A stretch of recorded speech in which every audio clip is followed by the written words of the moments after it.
1절로 5절 말씀 교도하신 가운데 살아계신 하나님의 음성을 들으시는 이 시간 되시기 바랍니다.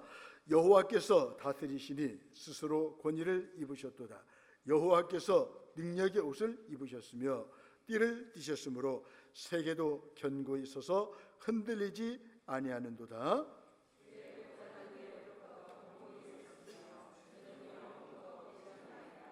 여호와여, 큰 물이 소리를 높였고 큰 물이 그 소리를 높였으니 큰 물이 그 물결을 높이나이다.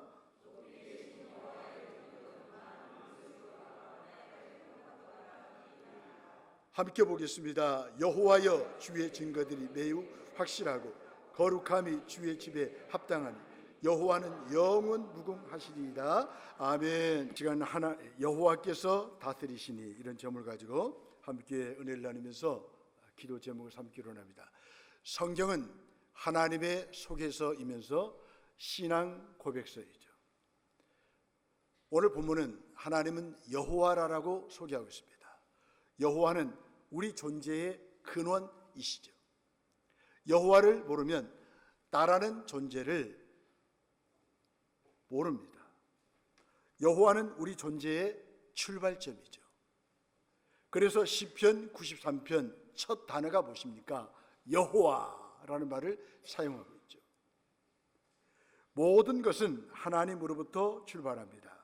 하나님이 없는 출발은 무엇이든지 답이 없는 출발이죠.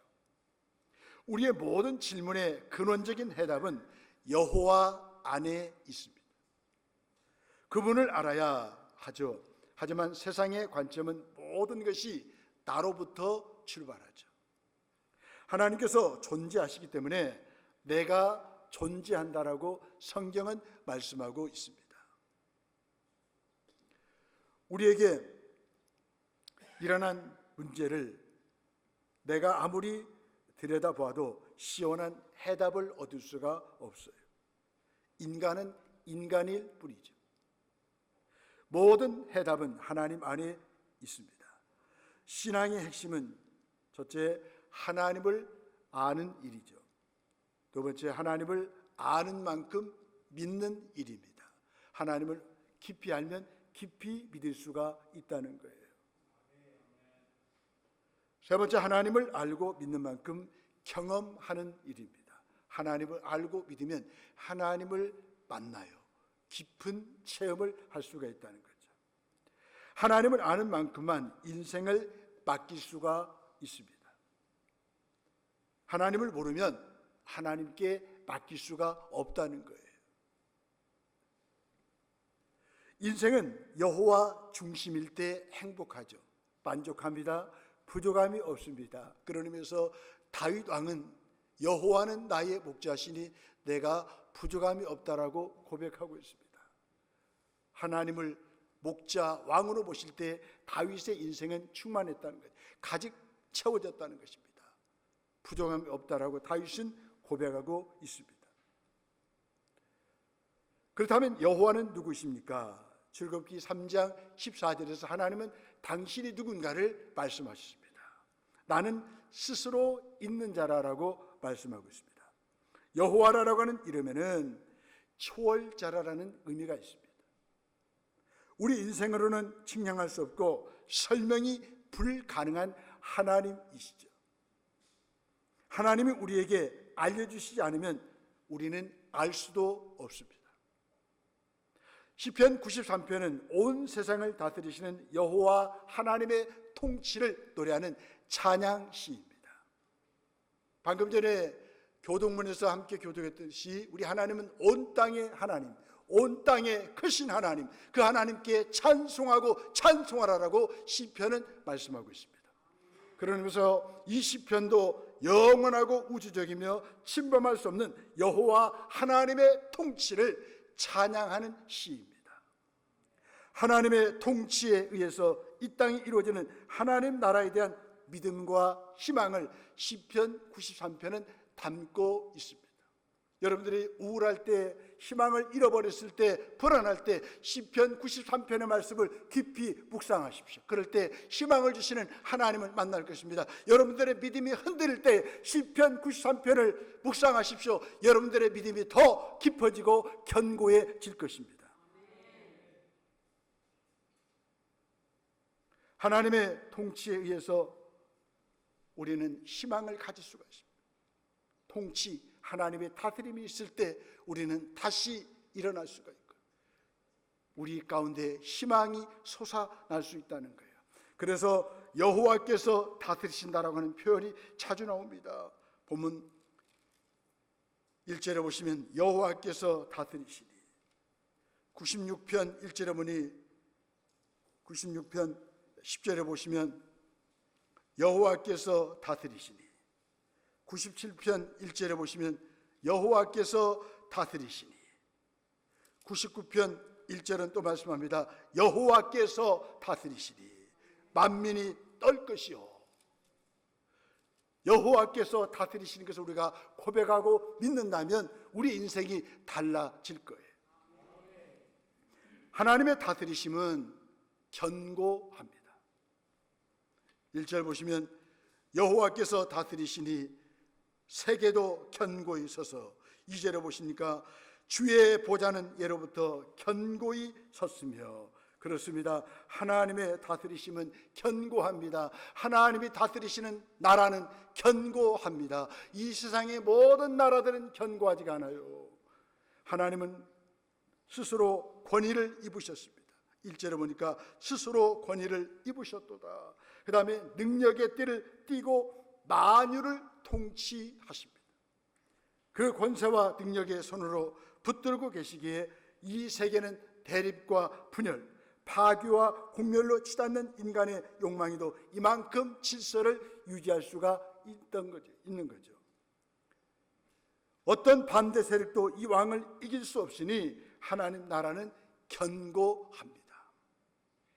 이 견고한 통치를 신뢰하지 않는다면 우리는 세상의 불의에 저항할 수가 없습니다. 만몬, 돈의 거대한 압력에 맞서지 못할 것입니다. 여러 가지 어려움 가운데 우리는 헤쳐나갈 수가 없을 것입니다.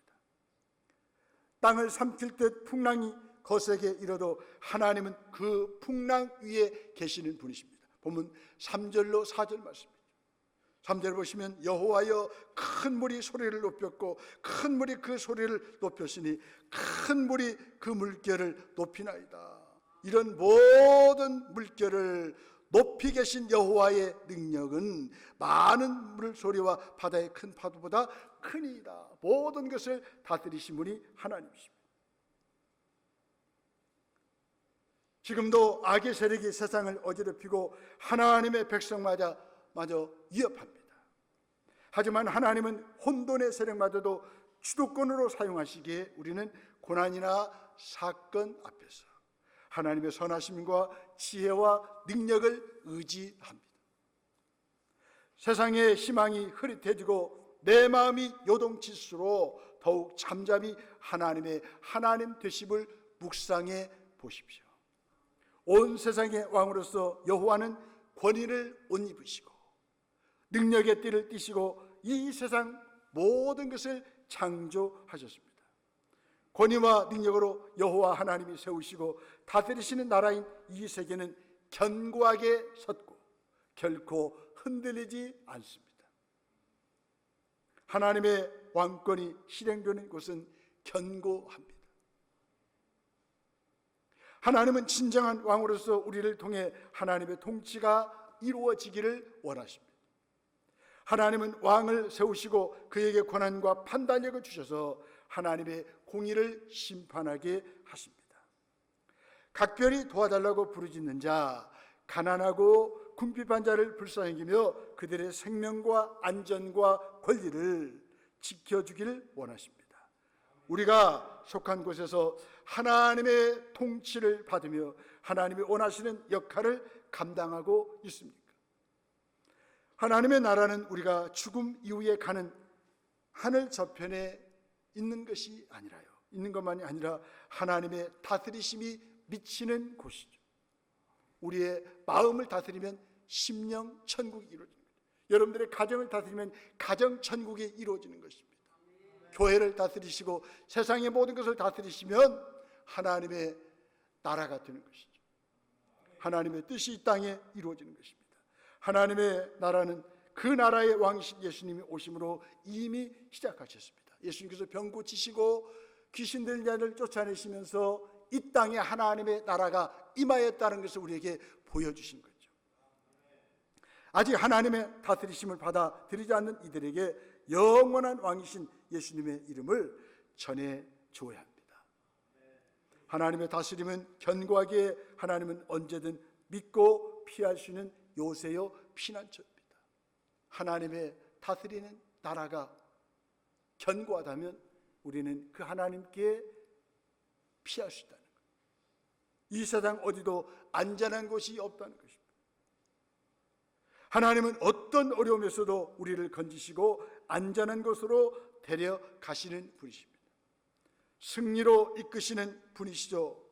고난의 시기와 형태가 다르더라도 우리가 피할 바위와 반석은 한결같으신 주님뿐입니다. 지나온 삶 속에서 나를 보호하고 돌보신 하나님의 은혜를 떠올려 보십시오. 그 하나님이 앞으로도 변함없으시다는 사실을 기뻐하며 감사하십시다. 하나님의 다스림은 견고하기에 언제나 하나님은 저와 여러분들의 소망이시죠. 우리의 소망을 사람이나 소유, 쥐나 업적에 두면 그것이 없어질 때 우리 소망도 함께 사라지고 말 것입니다. 몇 년 전에 서울 삼풍벽까지 무너졌을 때 세 딸을 잃은 부모님이 계십니다. 그런데 그런 가운데서 소망을 가질 수 있었던 것은 소망이 하나님을 붙들고 믿음으로 살았기 때문에 그렇습니다. 여러분, 하나님의 다스림은 견고하기 때문에 어떤 상황 가운데도 우리는 하나님께 소망을 두고 흔들리지 않는 견고한 삶을 살아갈 수 있다는 거예요.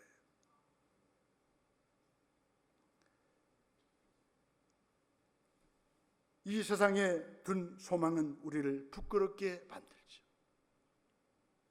하지만 하나님께 소망을 둔 사람은 결코 부끄럽지 않을 것입니다. 지금 내가 소망을 둔 것은 무엇입니까? 하나님의 다스림은 견고하기에 우리 인생의 모든 때에 신뢰할 수 있는 분이십니다. 우리를 선택하시고 일평생 붙들으신 하나님이 결코 저와 여러분들을 버리시지 않으십니다. 그러니 우리도 우리 삶이 다하는 날까지 하나님을 버리거나 떠나지 말아야 합니다. 더 나아가서 하나님의 다스리심은 영원합니다. 본문 2절에 보면 영원부터 계셨나이다. 하나님이 영원하시기에 그분의 다스림도 다함이 없으십니다. 세월은 세상의 권력자를 바꾸고 나라는 흥망성쇠를 거듭합니다. 하지만 하나님 나라는 쇠하지 않고 우리가 경외하며 경배할 하나님은 영원하십니다. 그러니 삶의 환경이 나아지기를 구하기 전에 하나님이 내 삶에서 왕노릇 하실 마음의 환경을 마련하십시다. 모든 존재를 흔들어 자신의 존재를 증명하려는 악한 세력에 주눅들지 맙시다. 모든 존재를 붙들어 자신의 존재를 드러내시는 하나님께만 온전히 붙들리면서 살아가십시다. 우리는 우리가 지닌 믿음과 현실의 괴리로 인해서 괴로울 때가 있습니다. 악인들의 형통은 하나님에 대한 믿음을 흔들어 놓고 신앙의 수고마저도 부질없는 것처럼 만듭니다. 현실이 믿음을 배반하고 믿음보다 더 강력하게 보일 때 성도는 넘어질 뻔합니다. 흔들립니다. 악인의 형통과 하나님의 선하심 사이에서 비틀거립니다. 하지만 악인의 형통을 부러워하거나 불평한 필요는 없다라고 성경은 말씀하고 있습니다. 낙담하고 낭망하기에도 이르다는 것이죠. 아직 다 끝나지 않았고 눈에 보이는 것이 전부가 아니기 때문입니다. 악인들은 살면서 그 흔한 병에도 걸리지 않고 죽을 때도 고통 없이 편히 잠을 잔다라고 성경은 말씀하고 있습니다. 부와 힘을 권력으로 삼아 항상 사람을 무시하죠. 예수 믿으면 그렇게 가난하냐고, 예수 믿으면 그렇게 아프냐고 비아냥거리며 조롱하면서, 그럴 때 많은 성도들이 흔들리는 거예요. 야, 예수 믿어도 소용없구나. 내가 몇십 년 신앙생활하는데 이게 뭐야? 그러나 성경은 너무 이르다는 거예요. 낭망하기, 낙심하기가 이르다는 거예요. 여러분들도 아마 흔들릴 때가 있었을 거예요. 내가 11주도 잘하고 주일 성수도 잘하고 열심히 충성했는데 내게 다가온 지금 이거야? 내게 주어진 이거야? 하면서 하나님 앞에 항의하고 싶은 마음이 있었을 거예요. 우리의 믿음이 흔들릴 때가 있었을 거예요.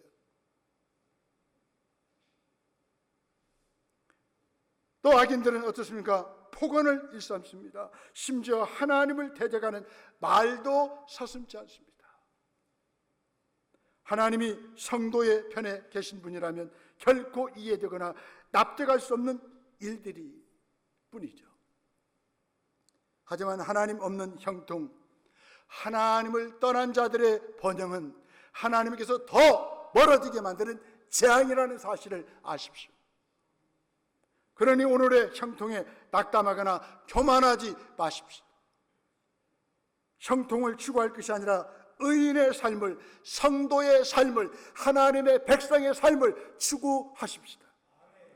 악인들의 형통을 보며 여태껏 노력한 것들이 다 부질없다라고 느끼지는 않았습니까? 그러나 여전히 하나님은 의인의 편이에요. 성도 편이에요. 하나님의 백성들의 편이에요. 악인의 형통을 보고 회의와 자기 연면에 빠진 우리는 주의 증거들과 주의 집을 통해서 비틀거리던 신앙의 중심을 찾을 수 있습니다. 본문 5절이죠. 여호와여, 주의 증거들이 매우 확실하고, 저와 여러분들이 어떤 일을 만나도 흔들리지 않는 것은 주의 증거가 매우 확실하기 때문에 그렇습니다. 주의 말씀은 매우 확실합니다. 그 말씀 붙들면 우리 인생은 견고할 수가 있어요. 더 나아가서요, 5절에 보면 거룩함이 주의 집에 합당하니 여호와는 영원 무궁하시리로다. 주님을 대면하고 말씀 앞에서 자신을 성찰하며 주님께로 시선을 돌립니다. 그때 현실의 부조리에 대한 고뇌가 점점 사라집니다.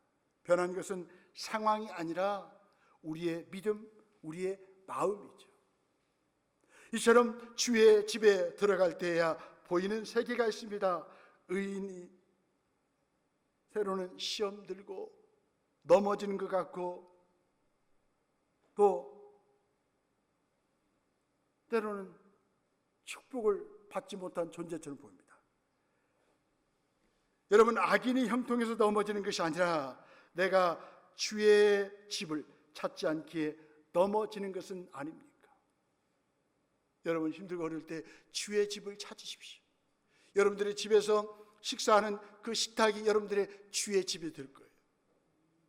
여러분들 골방에서 성경을 읽고 기도하는 그곳이 주의 집이 될 거예요. 주의 집을 찾으십시오. 주의 집에서 주의 임재를 목말라 하십시오. 그럴 때 우리는 어떤 시련과 고난도 이겨낼 수 있도록 하나님께서 필요한 은혜를 주실 거예요.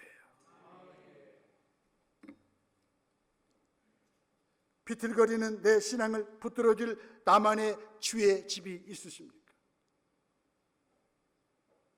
어떨 때는 운전하는 그 차 안의 공간이 주의 집이 되는 거예요. 목사도 힘든 일 만나면 흔들려요. 왜? 저도 사람이기 때문에.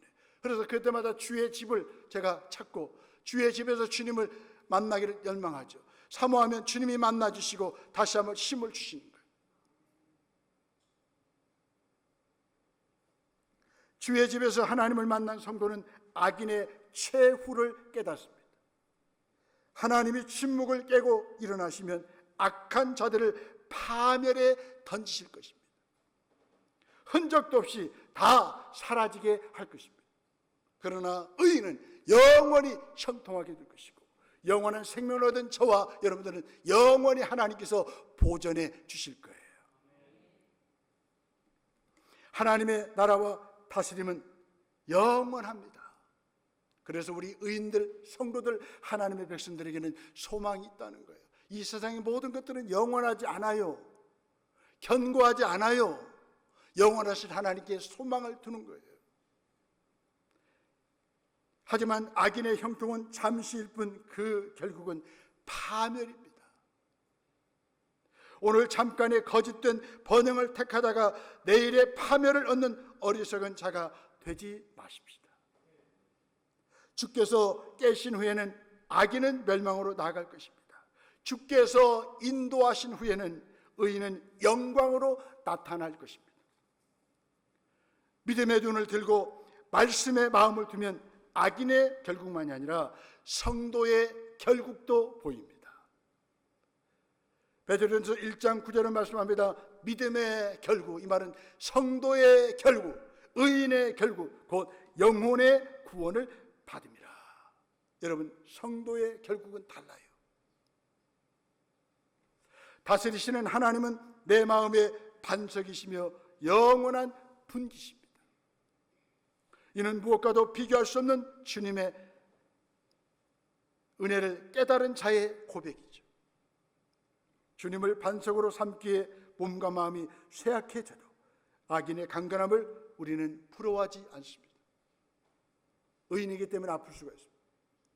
의인이기 때문에 또 가난할 수도 있어요. 주님을 반석으로 삼기에 몸과 마음이 쇠약해져도 악인의 강건함을 우리는 부러워하지 않고 믿음을 지킬 수가 있습니다. 주님이 나의 영원한 기업이기에 다른 사람의 부와 성공에 마음이 흔들리지 않습니다. 주의 은혜를 알면서 또 주를 떠나는 자들이 안전히 거할 곳은 어디에도 없습니다. 주님이 전부라면 주님을 떠나는 것은 고통을 자초하는 일이죠. 사랑하는 성도 여러분, 우리에게 주님이 전부시죠. 주님이 전부라면 우리는 어떤 환경을 만나도 다 이겨낼 수 있다는 거예요. 시련이 아무리 혹독해도 주 안에서 내가 누구인지는 잊지 맙시다. 하나님의 다스림을 받고 있는 하나님의 백성입니다. 아직도 주님만을 찾지 않는 것은 기댈 것이 너무나 많기 때문은 아닙니까?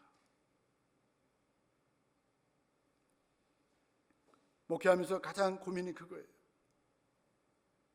왜 저렇게 주님을 의지하지 않을까? 왜 주님을 찾지 않을까? 주님의 은혜가 아니어도 기댈 것이 많으니까. 주님을 찾지 않을까? 여러분 잘 아시잖아요. 오병이어의 기적을 베푸시고 예수님께서 말씀하십니다. 너희가 나를 따른 것은 먹고 배부릅니다. 나중에 다 주님을 따랐습니다. 먹고 배부른 그 표정만 본 사람들은 다 주님을 따랐어요. 그러나 그분이 생명의 떡이라는 사실을 아는 사람들은 주님을 따랐다 그 말이죠. 여러분 예수 믿으면 하나님이 또 아파트 평수도 늘려줄 수 있고요. 또 하나님이 또 자녀들의 지위를 높여줄 수도 있어요. 우리 앞길이 또 성공하고 번영하고 형통할 수도 있어요. 그러나 그것이 전부가 아니라는 거죠. 그런 것들을 선물로 주신, 축복으로 주신 우리 하나님을 잊지 말자는 거죠. 그 하나님이 주셨다라고 은혜를 늘 고백하면 하나님께서 더 큰 은혜를 우리에게 주시는 거예요. 그분이 주신 은혜가 너무 커서 이 아침에 나와 주님 앞에 우리가 그분을 찾고 은혜를 구하는 거 아니겠습니까?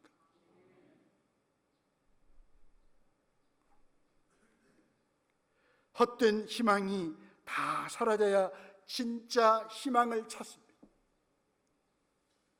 절망의 폐허 속에서도 주님만 바라보면 희망의 싹은 돋아납니다. 여호와께서 다스리시니 희망의 싹이 돋아납니다. 절망이십니까? 앞이 보이지 않습니까? 하나님이 다스리시면 다시 희망이 싹 트는 거예요. 하나님의 통치는, 하나님의 다스리심은 견고합니다. 영원합니다. 그러나 이 땅의 모든 것들은 견고하지 않아요. 영원하지 않아요. 하나님의 다스림만이 견고하고 영원합니다. 그 다스리심을 우리가 지금 맛보는 거예요. 그리고 죽은 후에 영원히 우리가 머물 곳이 하나님의 다스리시고 천국이 아니겠습니까? 가장 암울하고 처참한 상황에서 유일한 희망은 오직 하나님께 있습니다. 하나님이 보이신 통치의 증거들은 확실합니다. 본문 5절에 보니까 율법, 주의 증거들과 주의 집, 성전은 그 견고한 통치의 증거입니다.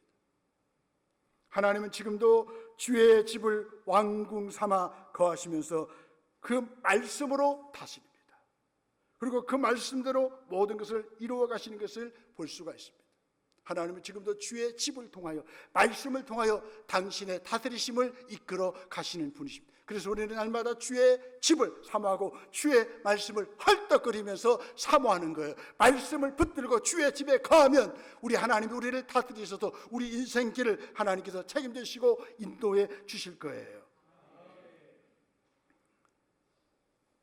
주의 증거들, 말씀이 없으면 내 말만 남고 하나님이 아니라 내가 왕이 되죠. 내가 내 인생의 주인이 됩니다. 그런 인생은 참 비참하죠. 고통스러운 인생이에요. 그것은 성경에서 말하는 죽음입니다. 여러분, 하나님의 다스리심을 거부하고 내가 주인 되는 인생은 실상은 죽은 자입니다.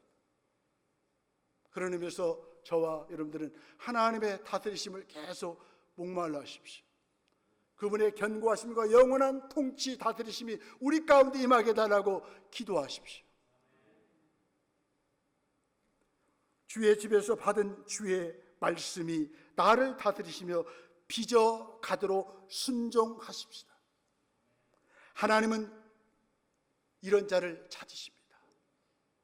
또 하나님이 우리를 다스리시도록 계속 우리 하나님께 예배하십시다. 늘 우리가 찬양을 부르고 있잖아요. 왕이신 나의 주님, 절 찬양. 늘 왕이신 주님을 찬양하면서 내가 다스림을 받아요. 다스림을 받으면 받을수록 하나님은 우리에게 다스리는 권세를 주십니다. 예배는 하나님의 다스리심이 견고하며 영원함을 선포하는 시간이죠.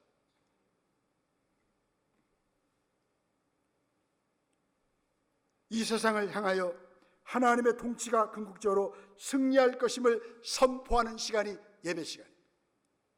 예배 끝나고도 우리와 만나주시고 우리와 함께 하신 왕이신 하나님의 다스림을 선포하십시오. 이 한 주가 달라질 것입니다.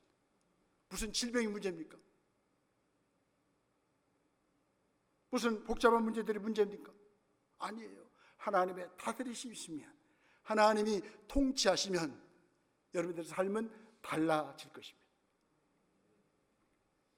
하나님은 옛적부터 왕이시요 구원자십니다. 이걸 창세기부터 요한계시록까지 우리에게 보여주는 거죠. 왕이신 하나님을 인정하고 베푸신 은총을 기억하십시다. 하나님은 우리의 삶에서 지존자요 인도자가 되어 주실 것입니다.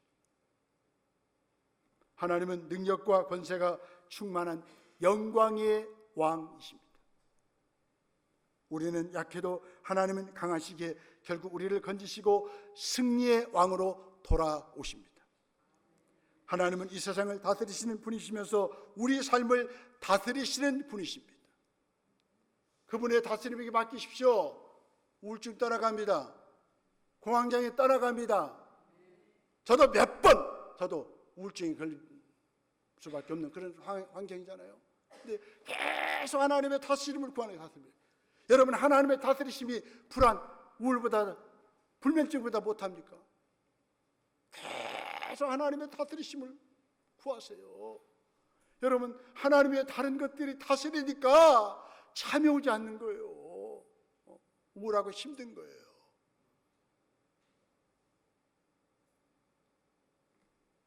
하나님은 이 세상뿐만 아니라 저와 여러분들을 다스리십니다. 우리 삶 속에 오늘 또 하나님은 영광의 왕으로 들어오고 계십니까? 그 하나님을 드러내고 찬양하십니까? 아멘. 기도하겠습니다.